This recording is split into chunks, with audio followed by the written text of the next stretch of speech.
Apocalipse, Introdução, parte 1. O livro. A palavra Apocalipse quer dizer revelação. Aparentemente o livro parece complexo e muitas pessoas têm medo até de ler o livro e não entendem e têm até medo mesmo do livro, porque ele é difícil, é fechado e as pessoas não entendem muito bem o sentido do livro. Eles associam a coisas como tragédias, desgraças, porque quando nós vemos uma tragédia, alguma coisa muito grande, nós dizemos, nossa, isso foi uma coisa apocalíptica. Então, o Apocalipse é relegado a tragédias, desgraças, né? Mas a palavra Apocalipse, ela no sentido pejorativo, a gente lembra logo de guerra atômica, né? Parece que vai haver uma guerra atômica e o mundo vai acabar assim. Então, por isso, muitas pessoas nem querem conhecer o livro de Apocalipse, mas deviam, porque ele é uma mensagem maravilhosa. E o livro de Apocalipse, ele não quer esconder as coisas, ele quer revelar o que está nos planos de Deus para a humanidade. Nessa revelação, Deus ele levanta o véu e mostra para a gente o propósito soberano dele, porque ele está à frente, ele está no controle do mundo, no controle da humanidade. Então, ele revela aquilo que é o propósito dele de acontecer, as coisas que estão determinadas a acontecer. E ele é um livro que nos consola em tempo de crise.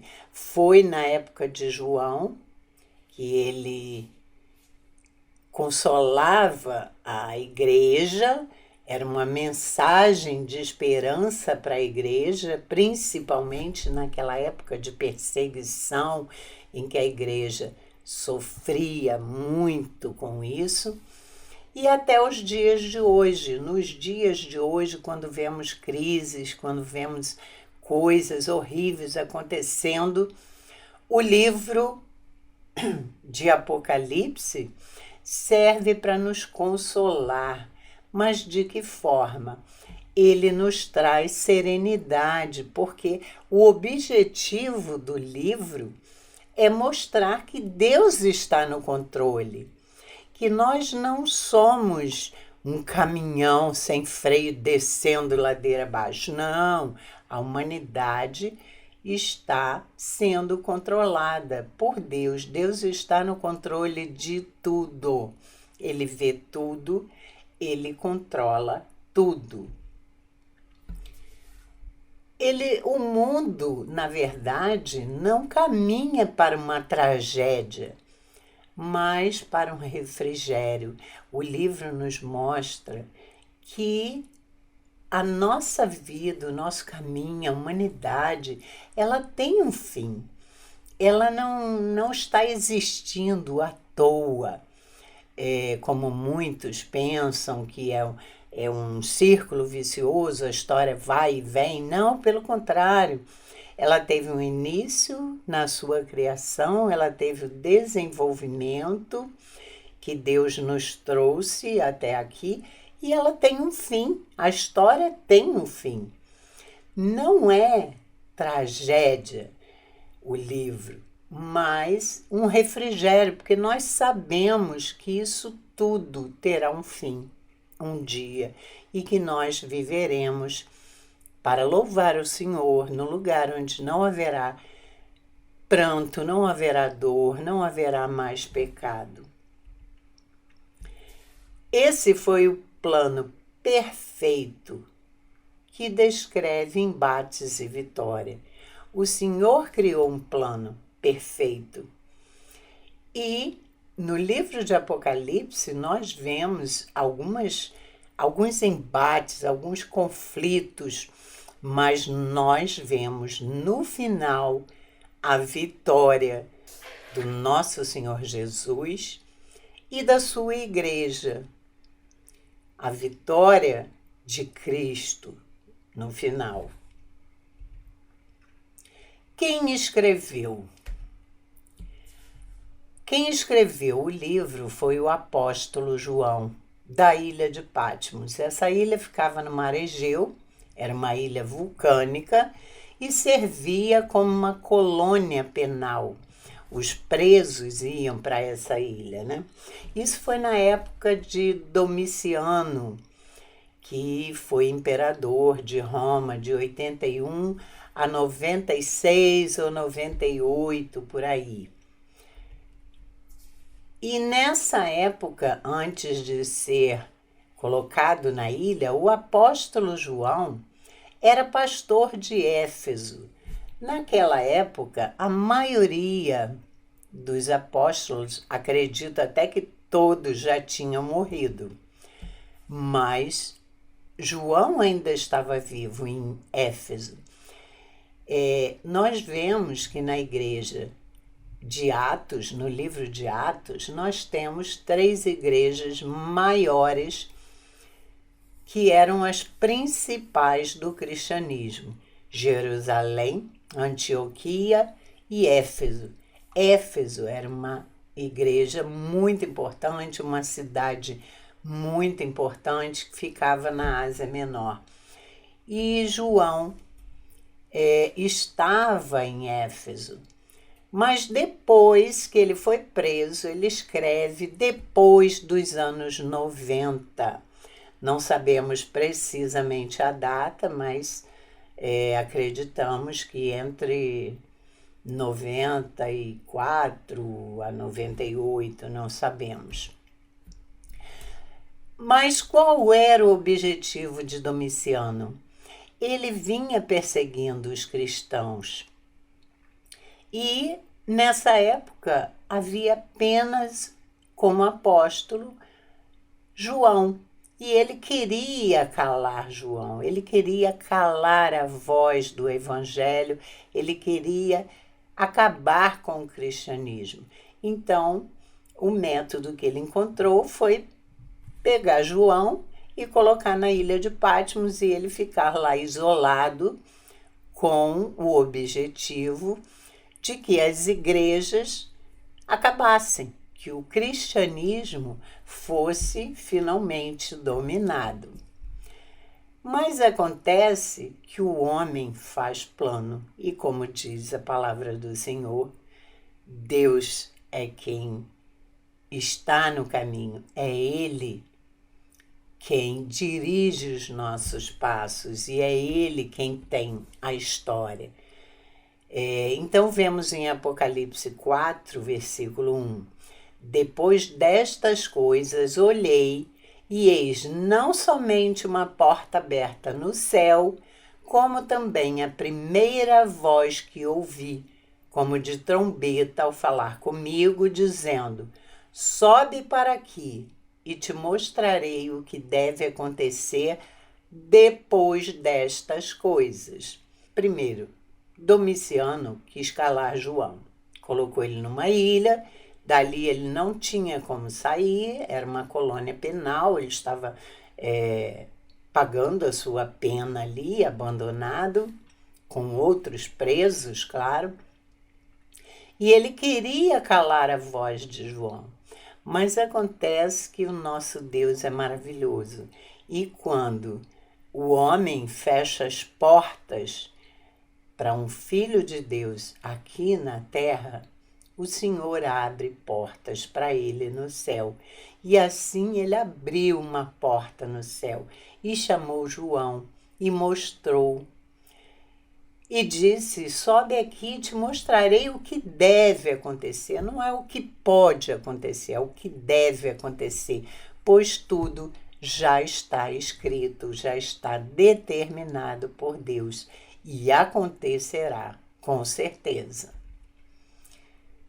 Para quem João escreveu? No primeiro versículo, nós vemos revelação de Jesus Cristo que Deus lhe deu para mostrar aos seus servos as coisas que em breve devem acontecer e que ele, enviando por intermédio do seu anjo, notificou ao servo João. Ou seja, essa revelação foi dada ao apóstolo João por Jesus para mostrar aos servos a igreja que estava sofrendo, que estava sendo perseguida, o que iria acontecer, porque isso seria uma mensagem de esperança. As 7 igrejas, ou 7 candeeiros, né, que João cita no livro, é uma linguagem simbólica. Aliás, todo o livro de Apocalipse é simbólico e muitas coisas têm linguagem figurada. Então, isso foi escrito como as parábolas de Jesus. Vocês lembram que Jesus falava as parábolas e uns entendiam e outros não. Então, esse mistério foi revelado a João desta forma, de forma simbólica, como se fosse uma parábola. Uns iam entender, mas outros não. Havia, claro, mais de 7 igrejas. Não eram só aquelas 7 citadas nos capítulos de 1 a 3. Eram muito mais igrejas, tinha Colossos, tinha Hierópolis, muitas outras. Mas elas simbolizavam o principal da igreja. E essa mensagem não é só para aquelas 7 igrejas. Essa mensagem é universal. Ela serve para todo tempo e lugar. Ela serve para hoje, para as nossas igrejas no Brasil, no mundo inteiro. Por que João escreveu? Ele escreveu porque havia uma implacável perseguição aos cristãos desde 64. E as pessoas estavam com medo. Em 64, se não me engano, 17 de julho, Nero tacou fogo em Roma. E a cidade queimou, acho que por uma semana. E ele colocou a culpa nos cristãos. Inclusive, o apóstolo Paulo foi tido como o principal responsável desse incêndio, né, que destruiu Roma. E por isso ele foi preso e morreu em 64, após o incêndio de Roma e uma severa perseguição aos cristãos, que eram mortos, eram torturados, eram jogados às feras, eram colocados como tochas humanas nos postes. E o povo de Deus tinha medo de tudo que estava acontecendo. E aí, o que Deus faz?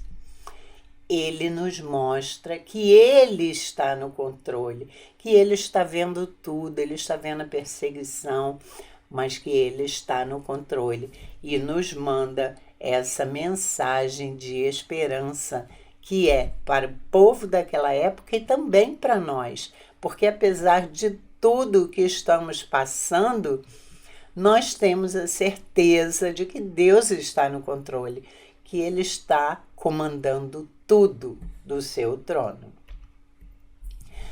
A história, como disse, ela caminha para um fim, para uma consumação.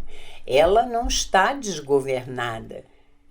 Deus nos deu um início, a criação, o desenvolvimento da história, as alianças, tudo o que aconteceu, e virá o fim, que será a vitória de Cristo e da sua igreja. E isso é a consumação tão pregada na palavra de Deus. De 94 a 96, houve então essa enorme perseguição aos cristãos através do imperador Domiciano. Nero já havia se matado e Domiciano assumiu o Império de Roma. E foi uma perseguição maior que a de Nero. E até diziam que Domiciano era o segundo Nero, um Nero ressuscitado, porque ele foi pior ainda do que Nero. Mas Deus não perdeu o controle da história. Por isso ele nos deu esse livro, para que saibamos que ele está no controle e que Cristo e a sua igreja vão vencer. O livro, ele nos mostra uma forma progressiva como as cortinas vão se abrindo.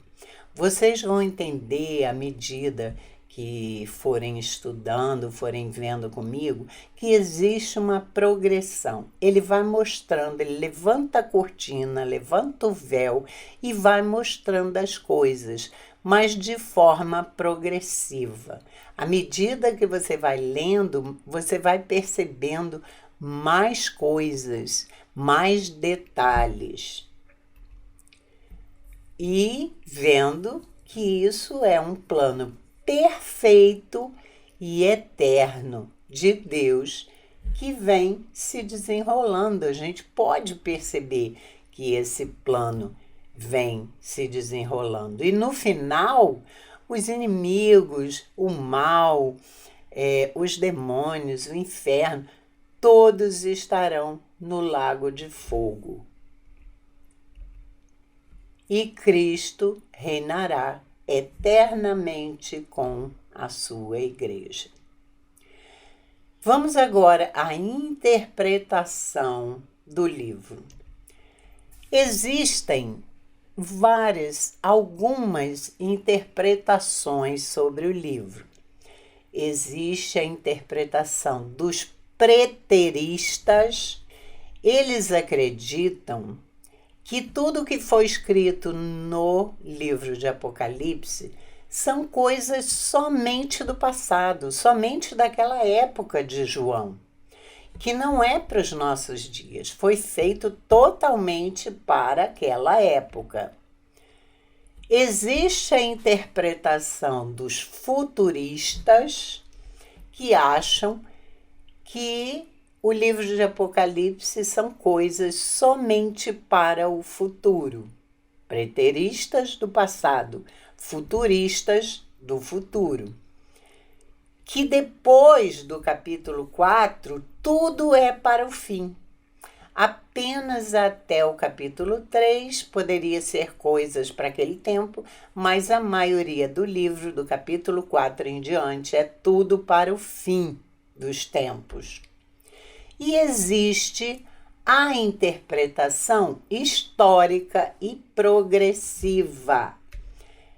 É a interpretação de que o livro foi destinado para enviar mensagens tanto ao povo daquela época, à igreja daquela época, como também à frente. Nos dias de hoje, e se ainda houver muitos anos até Jesus voltar, à nossa frente. Então, essa interpretação histórica porque acompanha a história desde aquela época de João até o fim dos tempos, que nós não sabemos quando será. Pode ser na nossa geração e pode ser anos à frente ainda. E que é para a igreja perseguida, torturada, tanto de ontem quanto de hoje. Se nós formos ver os salmos, por exemplo, os preteristas acham que seriam só coisas do passado. Nós podemos ver em alguns salmos que eles são messiânicos. Então, nós diríamos que esses salmos messiânicos, como 22, por exemplo, que cita as palavras que Jesus citou na cruz, seriam só para aquela época de Davi ou seriam para hoje? Nós vemos que ele é messiânico porque ele vai à frente na época de Jesus. Então, assim como os salmos não são preteristas, muita coisa na palavra de Deus quer dizer que é para aquela época, mas também, de uma forma progressiva, é para o futuro. E assim nós acreditamos, essa é a versão presbiteriana, a versão calvinista, histórica e progressiva. Acreditamos que é para a igreja perseguida na época de João e também de hoje. E progressiva, porque à medida que nós lemos o livro e começamos a entender, são acrescentados novos detalhes e a gente passa a compreender melhor as coisas. E o entendimento passa a ser mais pleno, mais completo, e a gente tem uma visão ampla do livro. E dependendo da linha de interpretação que nós escolhemos, nós temos 4 posições.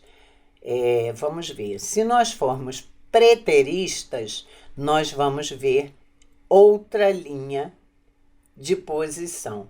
Se formos futuristas, vamos ter uma outra visão do livro. E se estivermos na linha histórica e progressiva, também teremos uma visão diferente. Então, eu vou falar mais ou menos sobre essas 4 posições. E de acordo com a nossa interpretação do livro, aquilo que escolhemos, se somos preteristas, se é só para o passado, se é só para o futuro, ou se é para todos os tempos, de acordo com a nossa interpretação, com a nossa linha de visão, nós teremos essas divisões. O pós-milenismo. O pós-milenismo, o principal é o milênio, que é citado no capítulo 20. Os pós-milenistas, eles não creem no milênio literal, porque o milênio do capítulo 20 diz que haverá 1000 anos, mas os pós-milenistas não creem nesse milênio literal, como de 1000 anos mesmo. Essa ideia era forte no século 17 e 18, até a época de Agostinho de Hipona. E grandes teólogos presbiterianos pensavam desse modo. Em Hebreus 2,14, nós vemos na palavra: pois a terra se encherá do conhecimento da glória do Senhor, como as águas cobrem o mar. Segundo a visão deles, e essa palavra, o mundo seria todo cristão. Todo mundo seria convertido, tudo ficaria bem, todo mundo seria cristão, todo mundo seria salvo. E aí seria o triunfo e a conquista do Evangelho. Mas muita coisa na palavra de Deus nos mostra que não será assim, né? E eles achavam que a proporção de cristãos salvos seria muito maior que a de perdidos. Mas essa ideia teve um golpe que mudou a ideia daqueles pensadores, daqueles teólogos. através de Lucas 18, versículo 8, que diz: quando vier o Filho do Homem, achará porventura fé na terra? E aí eles começaram a imaginar como é que as coisas vão melhorar se a própria palavra de Deus diz que talvez quando o Filho do Homem venha, o Senhor Jesus volte, não haverá fé na terra, haverá apostasia. E isso nos mostra que não haverá um cristianismo pleno, mas uma apostasia. E aí seria o cristianismo sendo comprimido, sendo sufocado. Porque naquela época o humanismo ele veio dominando as igrejas. O homem era mais importante do que Deus. O homem acha que tem solução para tudo. E nós vemos hoje com a pandemia, o homem acha que a ciência pode fazer vacinas e vai acabar com o coronavírus. O homem sempre acha isso. Isso é o humanismo dominando, o que comprime o cristianismo. Não é mais Deus, é o homem. Os mormons e os adventistas, eles criam nisso, que todo mundo seria salvo, que o cristianismo ia predominar, né? E até a Primeira Guerra de 1914 e a Segunda Guerra Mundial de 1939, eles começaram a ver que o homem não é tudo isso, que o homem não é importante, pelo contrário, que o homem destrói, que o homem só sabe fazer guerra, que o homem é uma desgraça para a humanidade.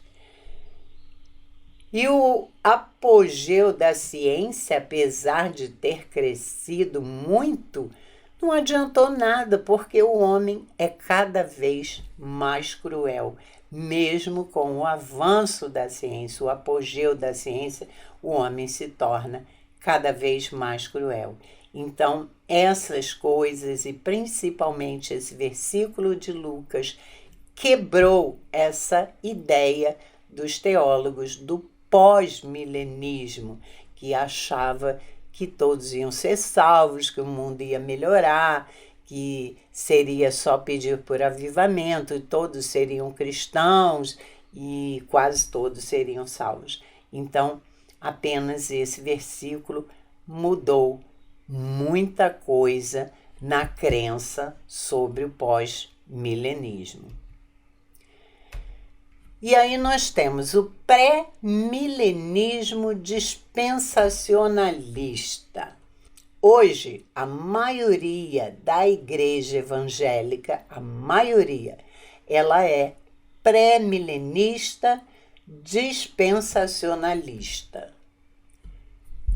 Esse pré-milenismo dispensacionalista começou na Inglaterra em 1800.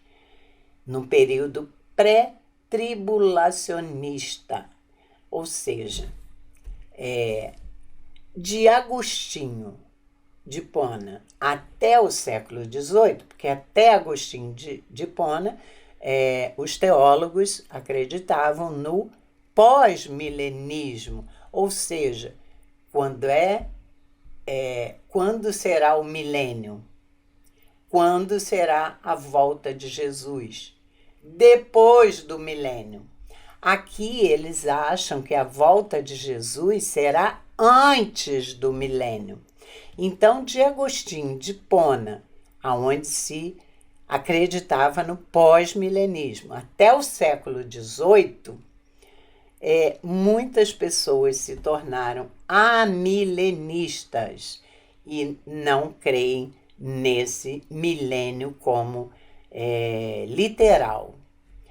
Então, para os pré-milenistas dispensacionalistas, o que eles acreditam? Jesus vem 2 vezes, em 2 turnos. A primeira é secreta e visível. Ele vem no que eles chamam de arrebatamento. Jesus vem, fica lá nas nuvens, arrebata a igreja e leva a igreja. E depois virá a grande tribulação, ou seja, a igreja não participaria da grande tribulação. Essa é a visão pré-milenista dispensacionalista, em que há duas voltas de Jesus, uma secreta e a outra visível lá quando ele tiver que voltar. Só que a Bíblia não nos dá essa interpretação. Isso não tem fundamento bíblico. Não conseguimos encontrar até hoje, com vários teólogos, nenhum fundamento bíblico sobre o arrebatamento, sobre Jesus vir duas vezes, sobre Jesus vir antes pegar a igreja e levar, tirar a igreja da grande tribulação. Pelo contrário, a palavra de Deus diz que a igreja passará pela tribulação. E nós vemos isso em Apocalipse, em que João pergunta quem são esses, e alguém lhe responde: esses são os que lavaram as suas vestes no sangue do Cordeiro. Ou seja, eles vieram da grande tribulação. A palavra diz isso. Então, nós vamos passar pela tribulação, pela grande tribulação. Até porque a grande tribulação é a grande prova da igreja. Aqueles que realmente forem fiéis irão perseverar até o fim. E por isso serão salvos e lavarão as suas vestes no sangue do Cordeiro. Então, esse arrebatamento que vocês já devem ter visto muitas pessoas falarem dele, ele não tem uma base bíblica que sustente. Então, nós preferimos uma versão diferente. O arrebatamento não tem amparo na Bíblia. E eles acham que Israel é o principal e que Deus irá salvar toda Israel, porque Israel é o seu povo. Mas eles não entendem que o país Israel é uma coisa, e Israel, como era chamada a igreja de Jesus, é outra coisa. Israel, que Deus citava, era o povo dele, era a igreja dele, que é a mesma igreja no Antigo Testamento e também no Novo Testamento. E aí eles acham que Jesus vai descer em Israel, vai converter todos os judeus, todos serão salvos, e Jesus viverá um milênio lá em Israel. Isso não tem muito amparo, porque imagine nós termos que sair daqui para vivermos glorificados lá em Israel, muito longe, não vai caber todo mundo em Israel. Então, eles não entendem que Israel, que era citado no Antigo Testamento, era a igreja do Antigo Testamento. E que não é o Israel, etnia, país, pessoas israelenses, mas sim o povo de Deus, os filhos de Abraão, aqueles que criam em Deus e no Senhor Jesus. E aí, por esse motivo, muitas vezes, nós encontramos pastores que vêm judaizando a igreja. Eles vêm usando candelabros, vêm usando cajados, terra de Israel, como se fossem bênçãos. E aí, para eles, Israel é mais importante que a igreja. O país Israel é mais importante que a igreja.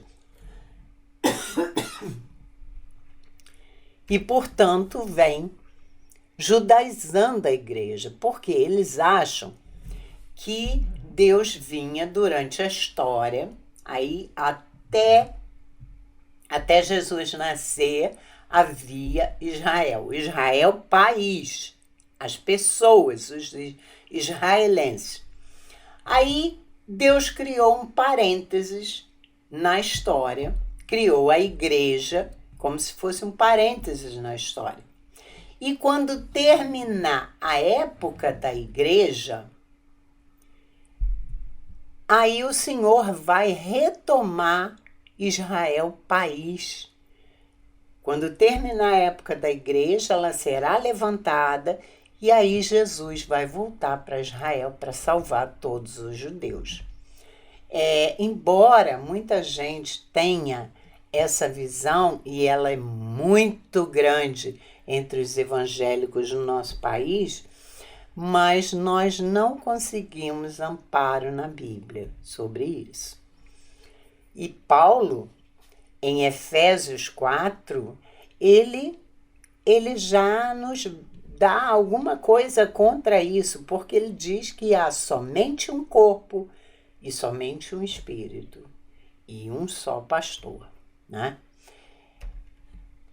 Em 1 Tessalonicenses 16 está escrito assim: e os mortos em Cristo ressuscitarão primeiro.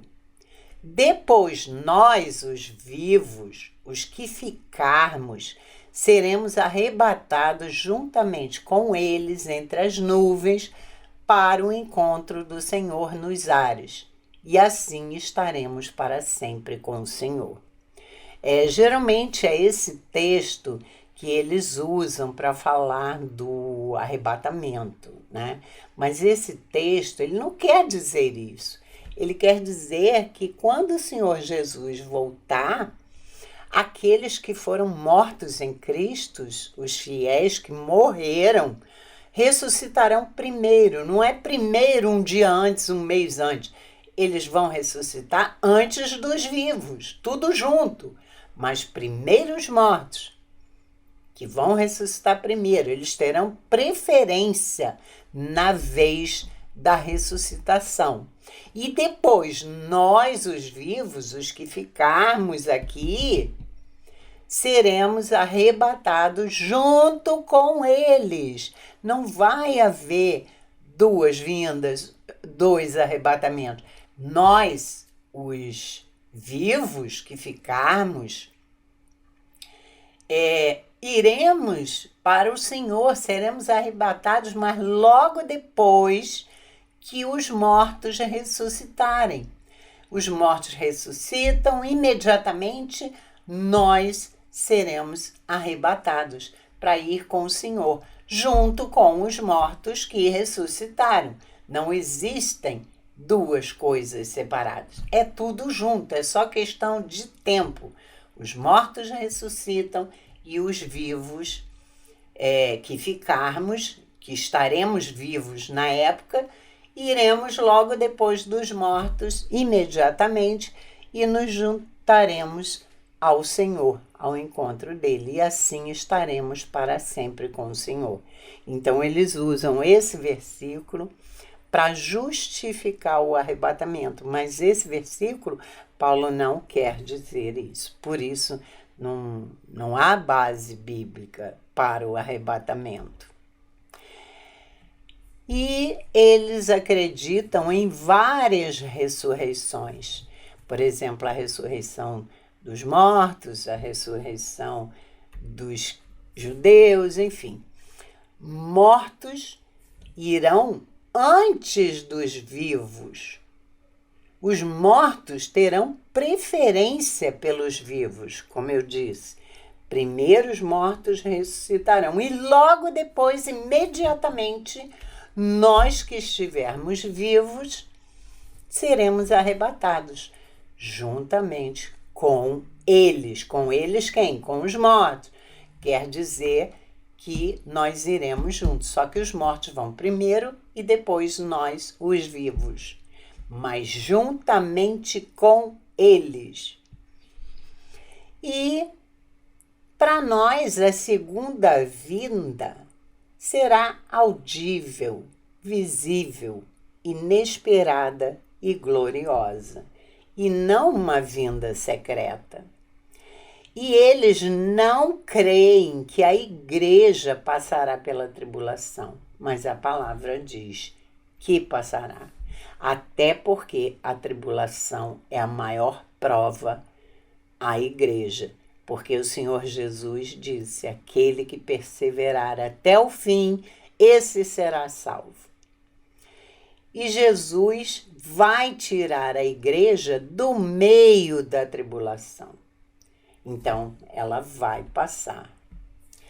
Então, a segunda vinda será audível, todo mundo vai ouvir, visível, todo olho verá, será repentina, como um ladrão, e gloriosa. E aí nós temos também o pré-milenismo histórico. Eles acreditam que a igreja passará pela tribulação e que a igreja sempre foi mártir. Jesus vem e estabelece o milênio na Terra. Essa é a crença deles. Ele vem e aí ele estabelece o milênio dele, os 1000 anos na Terra. E depois desses 1000 anos virá o juízo final. Mas aí a gente vai pensar o seguinte: o Senhor Jesus vem, coloca o milênio na Terra. Quando ele vier, nós não seremos transformados? E o pessoal, os ímpios, não serão transformados, só os que estão em Cristo. E aí a gente vai viver na Terra com Jesus, com o corpo glorificado, e várias pessoas que não são glorificadas. Imagina, você pega um ônibus, você glorificado, e várias pessoas que não são. Então, não existe uma lógica nisso, né? Em que Jesus virá, ficará 1000 anos e só depois haverá o juízo final. Porque a palavra diz que quando ele vem, nós seremos transformados. E os outros não? Então vamos conviver com pessoas não transformadas, não glorificadas, para esperar 1000 anos para um juízo final? É meio sem sentido, de acordo com a palavra de Deus. E eles acham que Jesus vai tirar a igreja do meio da tribulação e que a segunda vinda será audível, visível, repentina e gloriosa. E aí nós temos a última versão, que é a versão calvinista, que é a versão presbiteriana, e que é a minha visão também, na qual eu creio, e que é chamada amilenista. Amilenista é o quê? O prefixo a, significa negação, e milenista sobre o milênio. E aí nós acreditamos que não há um milênio. Nós não estamos negando o milênio, só que não acreditamos que esse milênio seja literal, seja exatamente 1000 anos. E isso está na confissão de fé presbiteriana, o fato de ser amilenista. E aí, pela confissão e por esse modo de ver, de interpretar, quando Jesus volta, acabou. Não tem segunda chance, não tem como se salvar, não existe mais nada.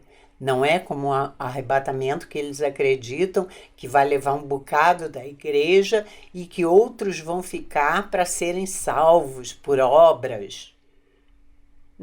É difícil, porque a palavra diz que nós somos salvos pela graça de Deus, pela fé, não por obras. Então, quando Jesus volta, acabou, não tem segunda chance, não tem mais o que recorrer. Já é o juízo final. Quando ele volta, acontece a ressurreição dos mortos, os vivos são levados junto com os mortos, haverá o juízo final, que é o julgamento dos santos e dos ímpios, dos incrédulos, e logo depois céu e inferno. Após o juízo, uns vão para o céu, outros para o inferno. Então essa é a visão presbiteriana, é a visão amilenista, que eu já cria antes de me tornar uma presbiteriana. Jesus volta, existe a ressurreição dos mortos, nós vivos vamos junto com os mortos encontrar o Senhor, haverá o juízo final e logo depois céu e inferno. E o reinado de Cristo com as almas está em Apocalipse, capítulo 20. Porque, na verdade, o livro de Apocalipse, ele fala do trono, da palavra trono, 64 vezes. 64 vezes. Sendo que 3 vezes o trono está na terra. Somente 3 vezes a palavra trono aparece na terra. E não é de Deus, é do anticristo, é o trono do anticristo. Somente 3 vezes. Então, o livro, nós vamos ver que ele é dividido em 7 sessões. Talvez isso ajude muito vocês a compreenderem o livro de Apocalipse. Ele é dividido em 7 sessões. A primeira, os 7 candeeiros, ou as 7 igrejas, que vão do capítulo 1 ao capítulo 3. Os 7 selos, que vão do capítulo 4 a 7. As 7 trombetas, que vão do capítulo 8 ao capítulo 11. O quarteto do mal, que é o levantamento do quarteto do mal, dos capítulos 12 a 14. O que é o quarteto do mal? O dragão, o anticristo, o falso profeta e a grande Babilônia. As 7 taças da ira de Deus, que vão do capítulo 15 e o 16. A queda do quarteto do mal, que vão do capítulo 17 a 19. Essa queda é em ordem inversa.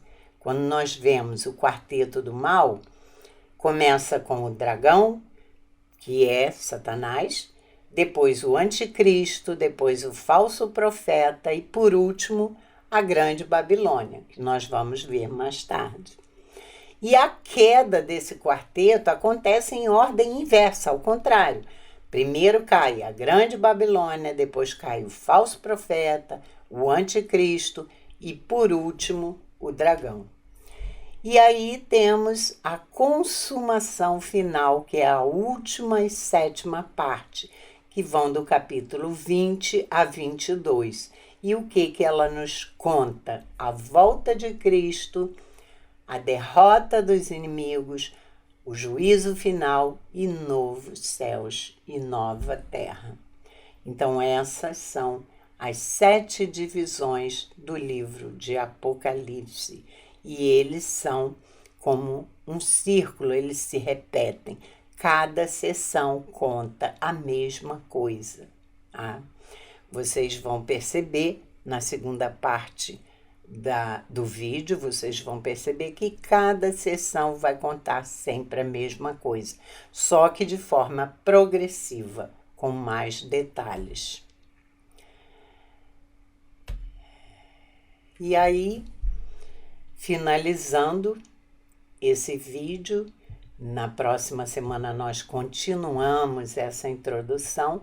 Eu queria agradecer aos reverendos Augusto Nicodemos, Hernandes Dias Lopes, Leandro Lima, do Instituto Reformado de São Paulo, que foi com quem estudei e aprendi, porque eu sou uma apaixonada pelo livro de Apocalipse, porque eu não vejo como uma tragédia, eu não vejo com medo, eu vejo apenas a nossa história, desde a criação do mundo até a sua consumação final. E eu vejo como uma mensagem de esperança em que Jesus vai voltar e vai vencer, e nós, vencedores, estaremos sempre com Ele. Tá? Então, eu quero agradecer a vocês que ouviram e espero que ajude. E na próxima semana teremos a continuação dessa introdução, em que eu vou falar mais sobre cada uma dessa seção do livro. Aguardem, irmãos.